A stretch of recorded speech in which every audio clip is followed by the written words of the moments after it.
കൂടുതൽ മുഖവരകളോ മറ്റൊന്നും ഇല്ലാതെ എല്ലാവരും തിരക്കുള്ള ആളുകളാണ്. എന്ന് മാത്രമല്ല നമ്മൾ ഈ ഒരു പ്രോഗ്രാമിൻ്റെ എൻഡിലോട്ട് കിടക്കുകയാണ്. ഒരു 4 to 5 മിനിറ്റ്സിൽ നമ്മൾ അവസാനിപ്പിക്കും. ഓക്കെ, പറഞ്ഞതുപോലെ ശരിക്കും ഉമ്മാനെ വരെ വിളിച്ചുകൊടുന്നതാണ്. ഇപ്പോൾ എനിക്ക് ചില കാര്യങ്ങൾ ആസ് പാരൻസ് എനിക്ക് തോന്നിയ പറഞ്ഞതിൽ ചില കാര്യങ്ങൾ എനിക്ക് തോന്നിയത്, ഇപ്പം ഞാനൊരു പാരൻ്റ് ആകുമ്പോൾ ഇപ്പം എൻ്റെ മോനെ ഇപ്പോൾ 3ാം ക്ലാസ്സിലാണ് പഠിക്കുന്നത്. ചെറിയ ആൾ മേ ബി അടുത്ത വർഷം സ്കൂളിൽ KG പോകുമായിരിക്കും. എനിക്ക് തോന്നിയിട്ടുള്ളൊരു കാര്യം, ആസ് നമ്മളൊരു കാലം ഇവോൾവ് ചെയ്യുന്നതിനനുസരിച്ച്, നേരത്തെ പറഞ്ഞതുപോലെ മുമ്പ് TV ആയിരുന്നു, TV മുമ്പ് ദൂരദർശനം ഉണ്ടായിരുന്നു, പിന്നെ ചൂസ് ചെയ്യാൻ നമുക്ക് ചാനലുകൾ വന്നു. ഇപ്പോൾ നമ്മളെ കുട്ടികൾക്കൊന്നും TVൻ്റെ ആവശ്യമില്ല അല്ലേ? കുട്ടികൾക്ക് എന്താ വേണ്ടത്? കുട്ടികൾക്ക് നെറ്റ്ഫ്ലിക്സിലോ അല്ലെങ്കിൽ ഹോട്ട്സ്റ്റാറിലോ പല കാര്യങ്ങളിൽ അവർക്ക് ഏറ്റവും ഇഷ്ടമുള്ള സമയത്ത് കാണാനുള്ള അവസരമുണ്ട്. ഇവിടെ നമുക്ക് പലപ്പോഴും മിസ്സായി പോകുന്ന ഒരു കാര്യം, നമ്മളെ സംബന്ധിച്ചിടത്തോളം കുട്ടികളുടെ ലൈഫിന് ഒരു ഓർഡർ ഇല്ലാതായി പോകുന്നു എന്നുള്ളതാണ്. എനിക്ക് ജെന്യുവൻലി എൻ്റെ കാര്യത്തിലടക്കം തോന്നി. ഞാൻ തിരുത്താൻ ശ്രമിച്ചുകൊണ്ടിരിക്കുന്ന ഒരു കാര്യം അതാണ്. അപ്പൊ നമ്മള് വൈകിട്ട്, ഇപ്പൊ ഞാൻ എൻ്റെ വൈഫ് ഡോക്ടറാണ്, ഞങ്ങൾ ചിലപ്പോൾ ഇപ്പോൾ വൈകിട്ട് ഭക്ഷണം ഉണ്ടാക്കിയിട്ട് നമ്മൾ എന്താ വിചാരിക്കാം, നമുക്ക് പുറത്തു പോവാം അല്ലേ, നമുക്ക് പുറത്തുപോയി ഡിന്നർ പുറത്തുനിന്ന് കഴിക്കാം. നമ്മളെ ഡിസിഷൻസ് ഒക്കെ വളരെ ഇൻസ്റ്റന്റേനിയസ് ആണ്, വളരെ സ്പോണ്ടേനിയസ് ആണ് അല്ലേ? എനിക്ക് എല്ലാവരും എൻ്റെ ഇരിക്കുന്ന ഫെലോ പാരൻസിനൊക്കെ റിലേറ്റ് ചെയ്യാൻ പറ്റുന്ന ഞാൻ മനസ്സിലാക്കുന്നത്. ഇന്ന് രാത്രി നമ്മൾ ചിലപ്പോൾ പുറത്തുപോയി ഭക്ഷണം കഴിക്കാന്ന് വിചാരിക്കുമ്പോൾ ആ കുട്ടിയുടെ ഒരു ഹാബിറ്റ്സിൽ എന്ത് ചേഞ്ചാണ് ഉണ്ടാവുന്നത്, പഠനം എന്നുള്ളത് മാത്രമല്ല കേട്ടോ, ഇൻ ജനറൽ ഹാബിറ്റ്സിൽ എന്ത് ചേഞ്ചാണ് ഉണ്ടാവുന്നത് എന്നുള്ളത് എന്ത് ചെയ്യുന്നില്ല, നമ്മൾ പലപ്പോഴും ആലോചിക്കുന്നില്ല അല്ലെ? അപ്പൊ അവരെന്ത് മെസ്സേജാ കിട്ടണേ? ഇന്ന് പുറത്തു പോകണമെങ്കിൽ ഇനി നാളെ പുറത്തു പോകണമെങ്കിൽ നാളെയും പുറത്തു പോവാം, ഇന്ന് തന്നെ പഠിക്കണം എന്നില്ല, നാളെയും പഠിച്ചാൽ മതി. നമ്മളെന്താ ആലോചിക്കാം, വന്നിട്ട് എന്ത് ചെയ്യാം, ഇത് ചെയ്യാം.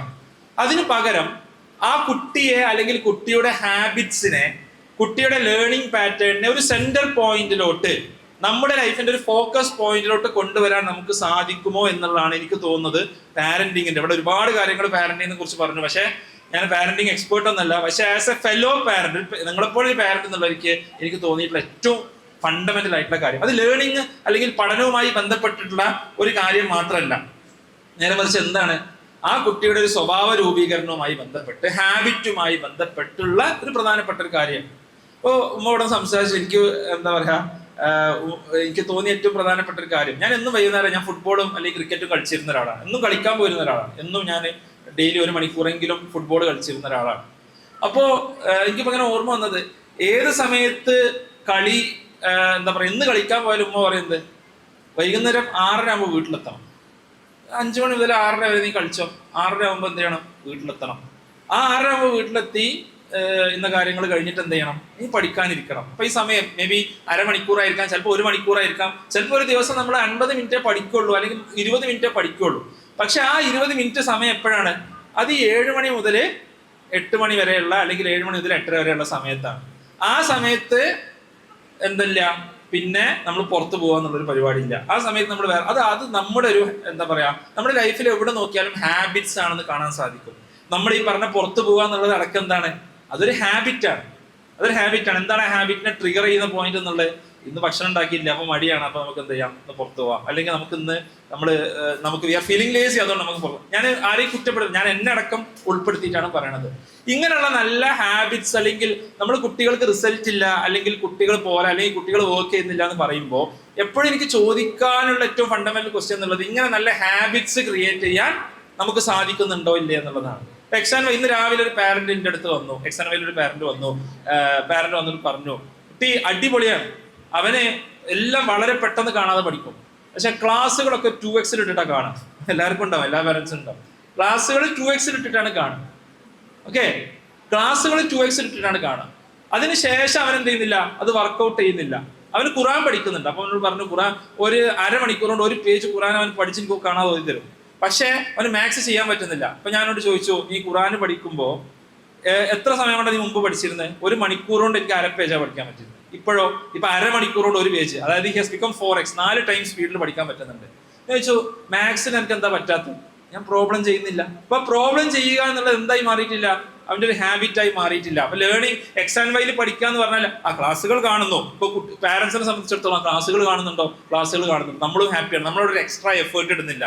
ഇപ്പൊ ക്ലാസ്സുകൾ കണ്ടിട്ട് അവനൊന്ന് റീകോൾ ചെയ്തിട്ട് നോട്ട് എഴുതാൻ ശ്രമിക്കണ്ടോ, നമ്മൾ പലപ്പോഴും ചോദിക്കൂല. ക്ലാസ് കണ്ടോ, ക്ലാസ് കണ്ടു അല്ലെ, കുറച്ച് പ്രോബ്ലം ചെയ്യുന്നുണ്ടോ, അത് നമ്മൾ എന്ത് ചെയ്യുന്നില്ല, നമ്മൾ ആലോചിക്കുന്നില്ല. അപ്പൊ ഇതൊക്കെ എന്താ പറയാ, ultimately it comes to good habits.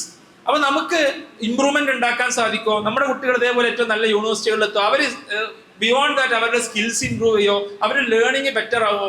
ഇതിനൊക്കെ ഏറ്റവും പ്രധാനമായി വേണ്ട എന്താന്ന് വെച്ചാൽ നല്ല ഹാബിറ്റ്സ് ക്രിയേറ്റ് ചെയ്യുക എന്നുള്ളതാണ്. ആ നല്ല ഹാബിറ്റ്സ് ക്രിയേറ്റ് ചെയ്യണമെന്നുണ്ടെങ്കിൽ നമ്മുടെ ഒരു സെന്റർ പോയിന്റിലോട്ട് എന്ത് ചെയ്യുക, നമ്മൾ കുട്ടികളെ എന്ത് ചെയ്യണം, അവരുടെ ലേണിങ്ങിനെ കൊണ്ടുവരണം. നമ്മുടെ ഒരു ഫോക്കസ് പോയിന്റ്, നമ്മുടെ ഒരു പെരിഫറിയില് നമുക്ക് നമ്മുടെ ഒരു എക്സ്റ്റേണൽ സംഭവമായിട്ട് അവർക്കുള്ള ലേണിംഗ് മാറരുത്. നേരെ മറിച്ച് അവരുടെ ലേണിംഗ് എന്നുള്ളത് നമ്മളെ സംബന്ധിച്ചിടത്തോളം നമ്മുടെ ഒരു പ്രയോറിറ്റി ആയി വരണം. അതിനൊരു സമയം വേണം, അതിനൊരു സ്ഥലം വേണം. ആ സ്ഥലവും സമയവും ഉണ്ട് എന്നുണ്ടെങ്കിൽ തീർച്ചയായിട്ടും കുട്ടികൾ ഇമ്പ്രൂവ് ചെയ്യും എന്നുള്ളതിൽ യാതൊരു സംശയമില്ല എന്നുള്ളത് നമുക്ക് ഉറപ്പിക്കാൻ സാധിക്കും. അപ്പൊ നമ്മൾ ക്രിയേറ്റ് ചെയ്യേണ്ടത് there should be A space four എന്താ പറയാ learning, there should be A time for learning. ഇങ്ങനെ നമുക്ക് പ്രോപ്പർ ആയിട്ടുള്ള ഒരു ഹാബിറ്റ്സ് കുട്ടികളിൽ കൊണ്ടുവരാൻ നമുക്ക് എന്ത് ചെയ്യണം, നമുക്ക് സാധിക്കേണ്ടതുണ്ട്. അപ്പൊ ഞാൻ പറയാ, ഒരു എക്സാം വൈയിൽ നിങ്ങൾ ക്ലാസ് കണ്ടു തീർത്തോ എന്നുള്ളതല്ല. നിങ്ങൾ മേ ബി ഒരു അരമണിക്കൂർ അല്ലെങ്കിൽ 40 മിനിറ്റ് ക്ലാസ്സസ് കണ്ടു. ആ ക്ലാസ് 3 കാര്യങ്ങൾ ഞങ്ങളോട് ചെയ്യാൻ പറയും. 3 കാര്യങ്ങൾ. ഈ 3 കാര്യങ്ങൾ പാരന്റ്സ് മനസ്സിൽ നോട്ട് ചെയ്ത് വെച്ച് കുട്ടികളെ കൊണ്ട് ചെയ്യിപ്പിക്കുക. ഒന്നാമത്തെ കാര്യം എന്നുള്ളത് തീർച്ചയായിട്ടും ക്ലാസ്സുകൾ കാണുക എന്നുള്ളത് തന്നെയാണ്.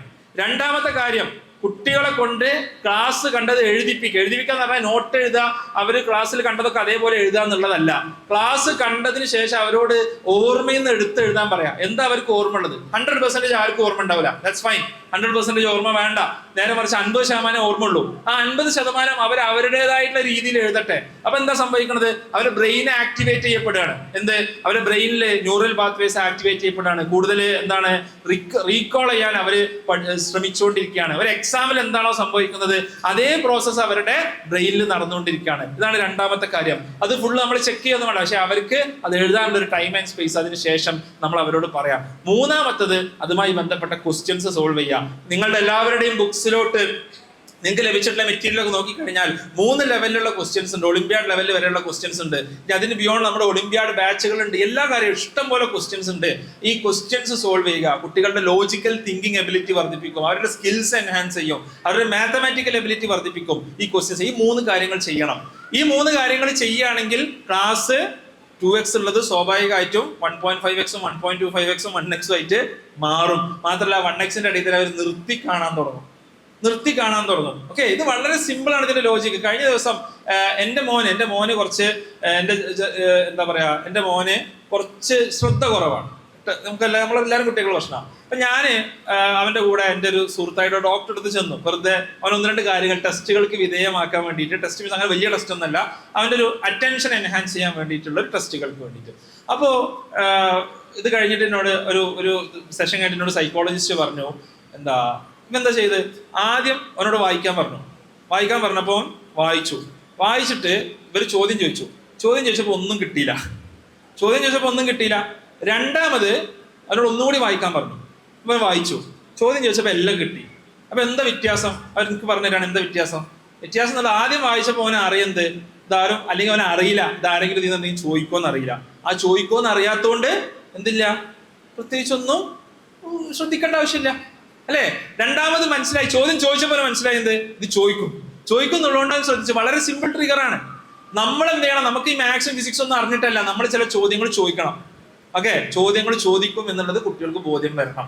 ഓക്കെ, ഈ കാര്യങ്ങളൊക്കെ ഉണ്ടായാൽ തന്നെ കുട്ടികളുടെ ആ ലേണിംഗ്, ഇതൊരു പ്രയോറിറ്റി കൊടുത്താൽ, ഇതിനൊരു സമയം മാറ്റി വെച്ച, പ്രയോറിറ്റി എന്ന് പറഞ്ഞാൽ അതാണ്, സമയം മാറ്റി വെക്കലാണ് എന്ത് പ്രയോറിറ്റി എന്നുള്ളത്. നിങ്ങൾ ഇവിടെ വന്നു, ഇത് നിങ്ങൾ പ്രയോറിറ്റി കൊടുത്തോണ്ടാണ് ഇവിടെ വന്നത്, അല്ലെ? ഇന്ന് വരാമെന്ന് പറഞ്ഞിട്ടും വരാതിരുന്ന ആളുകൾ ഒരുപാട് ആൾക്കാരുണ്ട്. പല കാരണങ്ങൾ കൊണ്ട് വരാതിരുന്ന ആൾക്കാരുണ്ടാവും. പക്ഷെ നമുക്കൊരു പ്രയോറിറ്റി ഉണ്ട് എന്നുണ്ടെങ്കിൽ നമ്മൾ വരുമല്ലോ, അല്ലെ? നമുക്ക് നാളെ ഒരു ഇന്റർവ്യൂ ഉണ്ടെന്നുണ്ടെങ്കിൽ ആ സമയത്ത് നമ്മൾ എത്തുമല്ലോ. നമുക്കൊരു ആരെങ്കിലും 1 ലക്ഷം രൂപ തരാന്ന് പറഞ്ഞാൽ നമ്മൾ വരുമല്ലോ, അല്ലെ? എന്താ കാരണം? എന്താ? അത് നമ്മുടെ പ്രയോറിറ്റി ആയി മാറുന്നോണ്ട്, അതിന്റെ വാല്യൂ നമുക്ക് ഫീൽ ചെയ്യുന്നോണ്ടാ. ആ വാല്യൂ നമ്മൾ മനസ്സിലാക്കുക. ഈ കാര്യങ്ങൾ പ്രയോറിറ്റി ആക്കി എടുത്താൽ തീർച്ചയായിട്ടും നമ്മുടെ കുട്ടികളെ ഇമ്പ്രൂവ് ചെയ്യും. അതിനുള്ള മുഴുവൻ സപ്പോർട്ട് എക്സാമിനെ സംബന്ധിച്ചിടത്തോളം ഞാൻ പറഞ്ഞു, ജെയ്ക്ക് നമ്മൾ പ്രോഗ്രാം ഓൾറെഡി ഉണ്ട്. 10th കഴിഞ്ഞാൽ അടുത്ത വർഷം നീറ്റിന് നമ്മളൊരു പ്രോഗ്രാം സ്റ്റാർട്ട് ചെയ്യുകയാണ്. ഗ്ലോബൽ എഡ്യൂക്കേഷൻ പാത്വേസിൽ നമ്മൾ നമ്മുടെ കുട്ടികളെ എത്തിക്കാൻ വേണ്ടിയിട്ടുള്ള ശ്രമങ്ങൾ നമ്മൾ തുടങ്ങുകയാണ്. ആഫ്റ്റർ 10 years ഈ റൂമിൽ നിന്നുള്ള ആളുകൾ ഹാർവാർഡിൽ പോകണം, എന്താ പറഞ്ഞ പോലെ MIT എത്തണം, IIT-കളിൽ നിന്ന് പഠിച്ചിറങ്ങണം, വലിയ കമ്പനീസിന്റെ CEOs ആയിട്ട് മാറണം, പോളിസി മേക്കേഴ്സ് ആയിട്ട് മാറണം, ലീഡേഴ്സ് ആയി വരണം. ഇതാണ് നമ്മളെ സംബന്ധിച്ചിടത്തോളം ലക്ഷ്യം എന്നുള്ളത്. ആ ലക്ഷ്യത്തിലോട്ട് ഇതൊരു എക്കോസിസ്റ്റം ആണ്. ഇവിടെ ആസ് കുട്ടികൾക്ക് മാത്രം ഒന്നും ചെയ്യാനില്ല, ഇവിടെ ഞങ്ങൾക്ക് മാത്രം ഒന്നും ചെയ്യാനില്ല. പാരന്റ്സ് ഇൻവോൾവ് ആവണം. പാരന്റ്സും കുട്ടികളും മെന്റേഴ്സും ഫാക്കൽറ്റീസും എല്ലാവരും ഒരുമിച്ച് ശ്രമിച്ചാൽ നമ്മുടെ കുട്ടികളുടെ ടാലന്റുകൾ കണ്ടെത്താനും അവരുദ്ദേശിക്കുന്ന സ്ഥലങ്ങളിൽ കുറച്ചിടങ്ങളിലെങ്കിലും അവരെത്തിച്ചേരാനും തീർച്ചയായിട്ടും അത് കാരണമാകും എന്നുള്ളത് നമ്മൾ മനസ്സിലാക്കുക. ഇത്രയും കാര്യങ്ങളാണ് ഒരു ചുരുങ്ങിയ സമയത്ത്. ഒരുപാട് നല്ല സെഷൻസ് ഇവിടെ നടന്നു, ഞാൻ തന്നെ കേട്ടിരിക്കുകയായിരുന്നു. ഒരുപാട് നല്ല കാര്യങ്ങൾ നമ്മളൊന്ന് കേട്ടു. അതുകൊണ്ട് തന്നെ ഞാൻ കൂടുതൽ ഞാൻ പറയുന്നില്ല. ഇത്രയും കാര്യങ്ങളാണ് പറയുന്നത്.